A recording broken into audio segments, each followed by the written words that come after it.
राधे राधे बच्चों, आज हम करेंगे क्लास 10th चैप्टर 9 का 10th क्वेश्चन। क्वेश्चन में कह रहा है two poles of equal heights are standing opposite to each other on either side of the road. एक रोड है, उसमें आमने सामने दो पोल खड़े हैं, ठीक है, which is 80 metre wide. 80 metre उनकी दूरी है। क्वेश्चन में कह रहा था रोड के एंड में आपके दो पोल्स है अपोजिट टू ईच अदर, मैंने बना दिया अपोजिट टू ईच अदर, ठीक है, ये रोड है। और क्वेश्चन में बात कर रहा है बेटा 80 मीटर वाइड। याद रखना, जब भी क्वेश्चन में वाइड की बात करे, अवे की बात करे या फिर डिस्टेंस बिटवीन की बात करे, तो क्वेश्चन में क्या गिवन होगा आपके पास, बेस। इसमें कह रहा है 80 मीटर वाइड, मतलब आपके पास जो ये बेस है ना, ये है आपके पास 80 metre. From a point between them on the road the angle of elevation of the top of the poles are 60 and 30 respectively. मतलब रोड के बीचों बीच पॉइंट ले लो आप, मैंने यहाँ पे ले लिया एक point.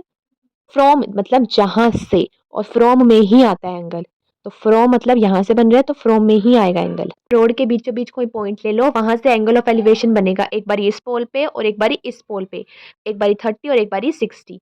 Find the height of the poles and the distance of the point from the poles. मतलब आपको इनकी हाइट भी फाइंड करनी है, और जो ये दूरी है ना, ये वाली यहाँ से लेके यहाँ तक, ये भी फाइंड करनी है। तो देखो बेटा, जो मैंने हाइट फाइंड करनी थी ना पोल की, वो तो मैंने एक्स लेट कर ली, क्योंकि दोनों की इक्वल हाइट थी तो दोनों को सेम ही लेट कर लिया एक्स। अब आपके पास पूरा बी डी बेस है 80, मैंने बी सी आधे को मान लिया वाई, तो आधा सी डी बचा हुआ क्या हो जाएगा। एग्जाम्पल दूं तुम्हें, मैं आपको एक एग्जाम्पल देती हूँ।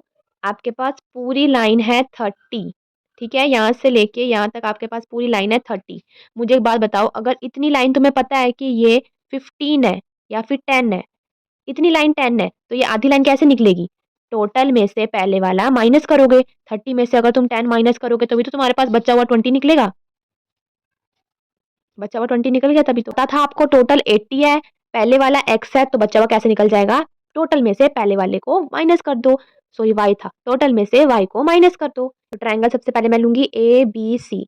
ए बी सी में एंगल के सामने परपेंडिकुलर और एंगल के साथ बेस। इस ट्रायंगल में आ जाओ ई डी सी के अंदर एंगल के सामने परपेंडिकुलर x, एंगल के साथ बेस 80 माइनस वाई। देखो बेटा, मैंने यहाँ से सोल्व कर दिया, आपके पास x की वैल्यू आ गई √3y। x की वैल्यू √3y को मैंने यहाँ पर जब सोल्व किया था तो इस पॉइंट पर x की वैल्यू रख दी, ठीक है। √3 होता है बेटा 3, यहाँ से फिर मैंने सोल्व कर दिया, आगे y की वैल्यू आ गई।